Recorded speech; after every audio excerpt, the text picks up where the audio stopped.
La verdad es que estos días estamos sintiendo vergüenza, esto parece un mercadillo, el hablar de las pensiones, ¿no? Estos días, anteayer en concreto, las tres derechas navarras, que son precisamente quienes han aplicado los principales recortes en el sistema de pensiones y que son quienes han vaciado la seguridad social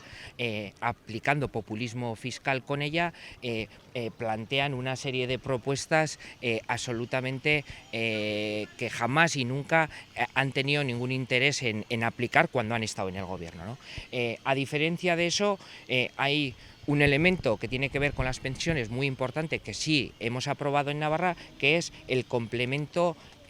fiscal que reciben todas las pensiones de viudedad que no alcanzan el SMI y que en esta legislatura hemos conseguido extender a el resto de pensiones bajas. Hay que decir que en Navarra hemos pasado de complementar algo más de 9.000 pensiones de las viudas a más de 14.000 pensiones bajas con fondos propios del Gobierno de Navarra. Y esto es posible precisamente gracias al autogobierno de Navarra, que hoy mismo también estamos viendo cómo esas mismas derechas están cuestionando, ¿no?